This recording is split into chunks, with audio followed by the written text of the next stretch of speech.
His hands found my waist from behind, not in a harsh way, but with the kind of grip that felt like it had been waiting too long to be released. The dryer was thudding steadily behind us, the sound of damp towels tumbling the only noise in the room now that everything else had gone quiet. I should have turned around. I should have said his name in a tone that warned him to stop. But I didn't. His breath landed just beneath my ear, uneven and warm, and I could feel how much he hesitated even as the heat from his body pressed through the thin cotton of my robe. We were standing near a line that should have never been crossed. And yet, when he whispered, I waited long enough, I didn't move. I may have nodded, I can't say for sure. I stood barefoot on the cold tile, one hand braced against the dryer for balance as his hands slid carefully around me. His touch was trembling, but it wasn't rough. It wasn't planned, but it was happening. His chest met my back, and I didn't pull away. I didn't flinch. I let him hold me like that, his arms around my stomach, like I could pretend it wasn't real if I just kept quiet. I thought I had clear boundaries. I thought I knew where the lines were. But then he stepped past them, not with force, but gently. And I didn't stop him. He's not my biological son. Not even technically. He was my husband's child, and I had been in his life since he was small. I used to make him breakfast. He used to knock on our bedroom door after nightmares. I'm 41. He's 22. I taught him to drive. I was the one who stayed when everyone else left. And maybe that's what made all of this more confusing. After the divorce, I hadn't touched another soul. My marriage didn't end with a fight, it just faded. One day, we woke up and everything between us had turned to silence. And maybe that silence echoed louder than I'd admitted to myself. Maybe that's why, in that quiet laundry room, I let a man I was never meant to see that way hold me like I mattered. He kissed the back of my shoulder, just once, as if afraid the moment would disappear if he moved too fast. His voice stayed low when he spoke, lips barely grazing my skin. He said he thought about this every time he heard me in the house. That this moment had lived in him longer than I knew. I didn't say anything, I didn't even breathe, my hand just clung to the edge of the dryer like it could anchor me to something. I could have said no, I could have stepped away, but I didn't. He turned me around slowly, looked at me with eyes that weren't asking for permission, only waiting for me not to take it back. His forehead pressed to mine. His mouth hovered so close to mine that I could feel it before he even kissed me. And when he finally did, I let him. I didn't stop him. The kiss wasn't sweet, and it wasn't desperate. It carried the kind of pressure that shakes something loose in your chest. A kind of hunger I hadn't felt in years. His touch was warm, uncertain but determined. And when I opened my eyes again, the dryer had stopped. I whispered that he shouldn't be there. But I didn't let go. I couldn't. And if this story stirs something in you, if you've ever felt like the only person who truly saw you was the one you were never supposed to feel it with, know that you're not alone. I stood at the kitchen counter later that evening, the same chipped mug in my hands, staring out the window like the wind might tell me what to do next. The blinds hadn't moved since winter. And now, neither could I. The morning light pushed through the blinds, throwing long diagonal shadows across the stove and the kitchen floor. When he walked in, one of those shadows sliced right across his chest like a mark neither of us could avoid. He didn't speak, just opened the fridge casually, like he belonged there. Like he hadn't stood behind me the night before, in the basement, and unraveled everything I'd worked so hard to pretend I was keeping together. I watched his back as he poured himself a glass of water. His skin was still damp from the shower, hair pushed back, his body still holding onto a kind of youth I'd tried so hard not to notice. "Don't look at me like that," I said, though my voice barely made it across the room. It cracked halfway, landing between us like something fragile that didn't quite break but still changed the air around it. He leaned against the sink and drank, eyes on me, completely unbothered. "You didn't stop me," he said. I let out a single, bitter laugh. "That's your excuse?" I asked. He didn't flinch. "No," he replied. "It's yours." The clock on the wall ticked louder than it ever had, or maybe I was just hearing it differently now.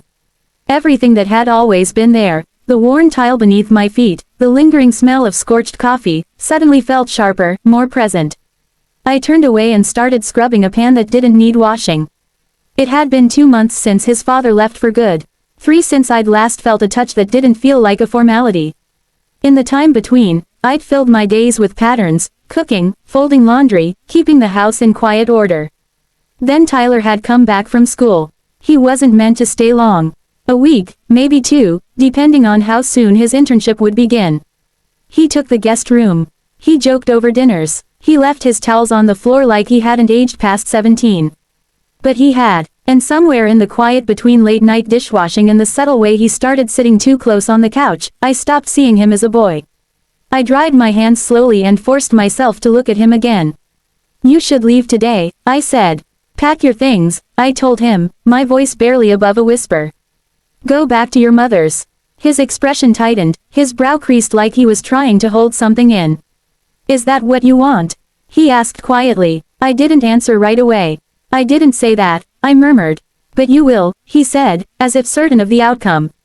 I still said nothing. He took a step toward me, then another, and stopped midway like he wasn't sure this new version of himself, the one who had crossed an unspoken line, was welcome in the same space.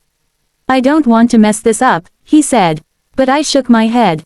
"There is no this, Tyler," I replied, the words sharp in my throat. There was a mistake. His face changed then, eyes blinking like I'd just struck him. "So I was a mistake?" he asked, the hurt plain in his voice. I closed my eyes, pressing my fingers to my temples, feeling the weight of the moment press down on me. "I mean, we both should have known better," I said softly. The kitchen clock ticked behind us, filling the silence with its steady rhythm.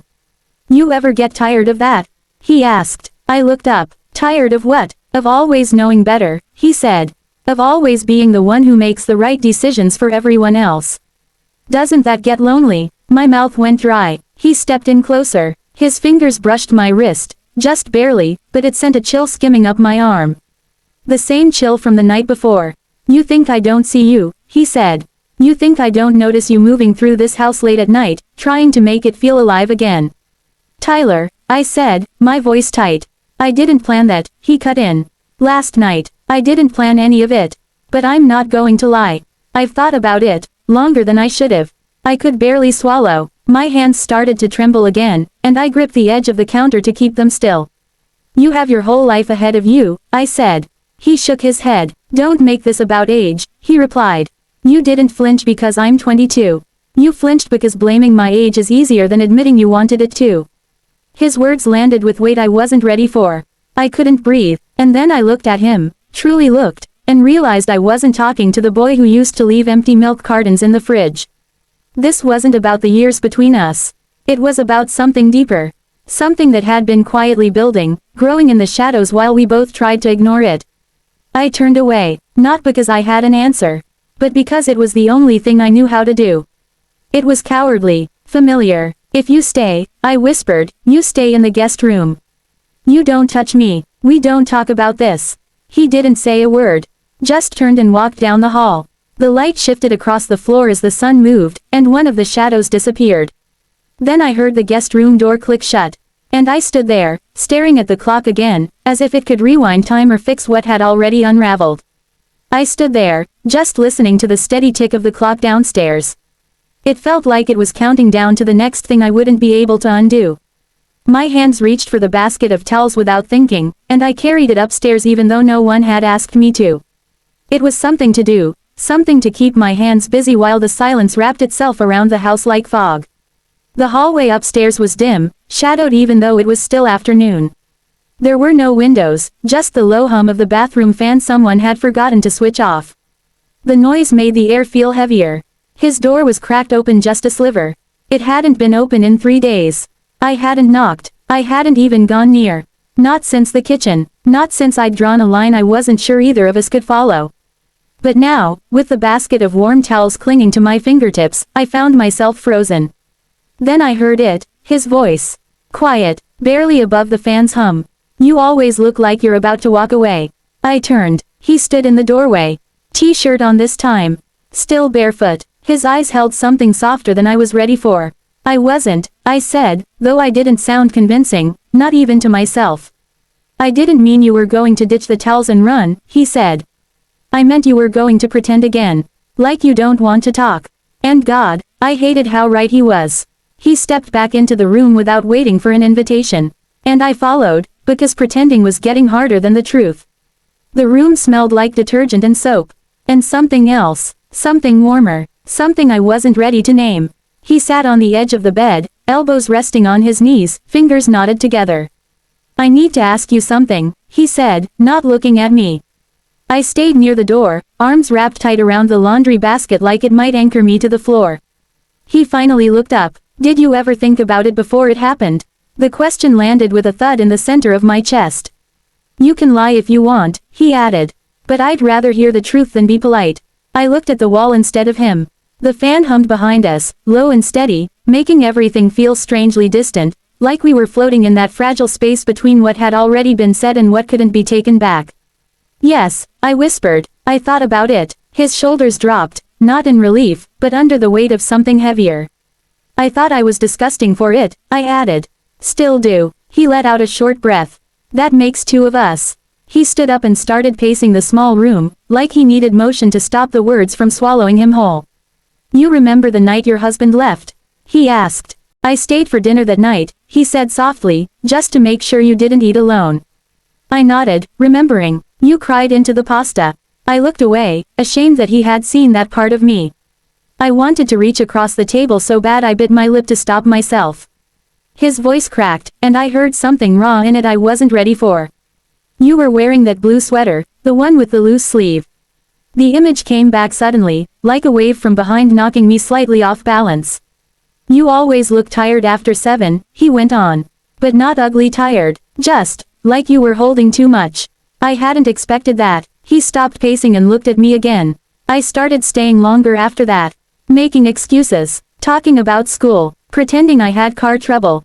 Because I wanted to be around the only person who didn't look through me.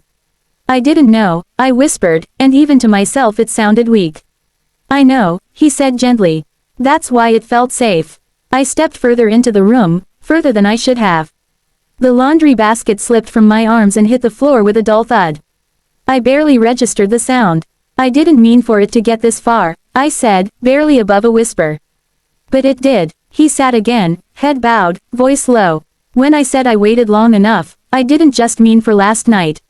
I meant, I waited through years of dinners, conversations, glances. I waited for you to see me. He lifted his head and met my eyes. His face shifted, not angry, but something close. And now that you have, I don't know if I should hate you for letting it happen, or thank you for finally seeing me. I sat beside him on the bed, not touching, not moving. Just inches away from something neither of us could define. I don't know who I am around you, I whispered. Neither do I, he answered honestly. The hallway fan seemed to hum louder now, though it hadn't changed. It just filled the space, the way static fills your head when everything else goes quiet. I looked at his hands, rougher than I remembered. Probably from working in his uncle's warehouse last summer. Not boy hands anymore. I can't undo it, I said quietly. Then don't. I turned toward him. I don't want an apology, he said. I want you to admit you felt alive again. I didn't answer, because that was the part that hurt the most. Because it was true. He closed the door this time. Not slammed, not even latched, but the soft click echoed through my chest louder than it should have. The room wasn't his. It wasn't mine either. It felt suspended, held in stillness that didn't belong to either of us. The curtains were drawn, but afternoon light leaked in around the edges. It looked like shame bleeding under skin. He stood by the wall, hands tucked into his pockets, waiting. Waiting like he was giving me a chance to turn around. Leave, pretend it hadn't happened, but I didn't. I crossed the carpet like it wasn't a decision anymore. Like my legs already knew the answer I couldn't admit aloud. He reached for me slowly this time. No rush, just heat, and weight, and breath. I placed my hand against his chest, and I didn't push him away. He didn't speak. There was no music, no laughter, no declarations, just our breathing, and the silence between us that finally had nothing left to hide. Uneven, shared. When his lips found the side of my neck, they didn't ask permission. I tilted my head back, closed my eyes, and felt the soft give of the mattress behind my knees. When he leaned forward, I didn't stop him. Not this time, not when his hands traced places on my body I'd long forgotten could still burn. Not when my breath caught in my throat and refused to come out. We moved together like people who knew they were making a mistake and chose it anyway. There was nothing graceful about it. It wasn't clean or pretty. It was slow, desperate, and half-held. I gripped the back of his shirt tighter when I knew I should have let go. I thought about this every night I stayed here, he said quietly, his hand resting firm on my hip, anchoring me while the rest of me slipped into something unrecognizable. I'd wake up aching just from hearing your voice down the hall. I shouldn't have asked, I whispered. But I did, he said. And what did you want from me then? I asked, and for a moment, he said nothing. His breath paused. Then came the answer I hadn't expected. For you to tell me I wasn't invisible. I swallowed hard. That was it. That was all he'd needed. And now that I'd answered in the worst, most irreversible way, he had it, and neither of us could unsee what we'd done. We didn't dress right away. I sat at the edge of the bed with my knees pulled in, fingers clutching at the hem of my shirt like I was checking it still existed. He lay back, one arm covering his eyes, his breathing slowing but not yet steady. What do we do now? I asked. He didn't respond right away. I stood to fix my clothes. And then, just before I turned, he said, I'll take whatever part of you you're willing to give. The fan's hum returned, not gone, just further away now, like a sound carried from a different room. I didn't respond, not with words. I walked to the door, opened it, and left it half open behind me. That was the only answer I could give. We didn't talk the next morning. He sat at the kitchen table with a bowl of cereal in front of him, staring down the spoon like he'd forgotten how to use it. I poured coffee, tied my robe a little tighter than usual, and moved around the room pretending I was alone. When I passed behind him, I avoided his eyes. But I could feel the tension in his back like he was bracing for something, or maybe for nothing at all. I expected a joke, a bitter comment, a plea. But he only whispered, I didn't sleep. I stared at the laminate edge of the countertop, worn, curling up slightly from years of heat. I used to notice details like that. Used to care. I couldn't stop seeing it, he said, voice low. He didn't have to explain. He meant me, us, the bed, the weight of what we'd done and where we'd done it. I still feel your hands, he added, his voice tight. Like they're still on me. And all I could do was stand there, throat burning, wishing silence could rewind everything, but knowing it never would. It wasn't the sex. That wasn't the part that made it real. It was the way he said it, like something broke open inside him. Like I'd awakened a hunger he'd been suppressing for years, and now it wouldn't return to its box. I poured coffee I didn't want. He stood behind me, close, but not touching, and said quietly, I'm not just some kid with a crush anymore. I faced the sink. The faucet dripped, slow, like it was testing whether anyone still listened. I never said you were, I murmured. But I didn't mean it. Because in my mind, he was still the boy trailing behind me, begging for grilled cheese and one more hour of cartoons. Then stop looking at me like you're waiting for me to vanish, he said. That was when I realized, he wanted more. Not another touch, not another night filled with silence and guilt. He wanted a version of me that wasn't broken in pieces. He wanted the parts I'd buried so deep even I didn't reach for them anymore. I couldn't give him that. So I told him to go outside. Said the yard needed raking. I used the same tone I did years ago when he was 12 and sulking about chores. He left, but the air didn't. It lingered, thick and sour, humming like something alive and unspoken. That night, I sat at the same kitchen table where he'd eaten. Same light, same spoon still resting on the counter. And I realized, it wasn't just guilt making my hands shake. It was how seen he made me feel. That terrified me more than anything we'd done. Because this wasn't going to stay quiet forever. And when it all unraveled, it wouldn't just hurt me. It would destroy everything I'd spent years trying to keep intact. 3 days passed before I found him again, back in the guest room he used to sleep in during summer visits. Back when he still left the door open at night. Now it was shut, but not locked. When I pushed it open, the ceiling fan creaked, barely stirring the warm air. He was sitting on the edge of the bed, hands clasped, eyes red. He didn't look up at first. I could have walked away, shut the door, pretended nothing needed saying, but I didn't, neither did he. I thought you'd come sooner, he said, his voice flat. I stepped in and closed the door behind me. The soft click made my stomach knot. Finally, he looked up. I told myself I'd forget it, he said. But that was before I realized I didn't want to. I sat down on the chair by the window. The cushion sighed under my weight. I'm not asking you to do anything, he added. I just need to know I wasn't crazy. That you felt something too. I couldn't answer. Because if I did, it wouldn't be something that happened anymore. It would be something I'd allowed. Something I'd welcomed. I'm not a child, he said softly. Not anymore. Then, after a long pause, he added, and you don't get to keep treating me like I am. Just to protect your guilt. I looked away. The hallway fan, the fridge, the ceiling blades, they all hummed around me, vibrating with the same quiet judgment I could no longer ignore. I thought of his father, my ex-husband, the man who left me in every way long before he ever packed a bag. And I thought of this boy, this man, who had sat at our dinner table for over a decade, eyes wide, always looking at me like I was just out of reach. And now, here he was, hunched forward in a room I never thought I'd enter again. No pleading, no smirk, no pressure, just watching, and that's when I realized the part that made my breath go sharp. I wasn't afraid of being found out. I was afraid he'd stop wanting me. That I'd go back to being invisible. Forgotten. Unseen. I shouldn't have let it happen, I said at last. My voice low, shaken, his jaw tensed, but he didn't argue. He just said, "But you did." Silence thickened between us again. "I'm leaving soon," he added. "Back east. College starts again. I shouldn't have come home." I swallowed hard. There were 1,000 things I could have said, closure, apology, a cleaner exit. But all I managed was, "Did you pack already?" He shook his head. "Not yet." I stood, walked to the door, my hand hovered above the knob. Behind me, the ceiling fan creaked steadily, like it had heard too much. He didn't say goodbye, and I didn't turn around. He gave me something I hadn't felt in years. But the moment I let him in, I became someone I can't explain to myself. That guest room stayed closed after that. I never moved the sock. Greater than if this story stirred something in you, a memory, a truth, a hidden ache, you're not alone. These aren't just stories, they're reflections of the human experience, the messy parts we rarely say out loud. Make sure to subscribe and turn on notifications, so you never miss the next raw, emotional tale. Speech balloon, and if this resonated with you, drop a comment, your story might be the next one we bring to life. Thank you for always choosing this channel for real, gripping narratives that stay with you long after the screen goes dark.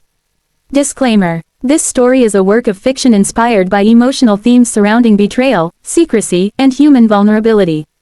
Any resemblance to actual persons or events is purely coincidental.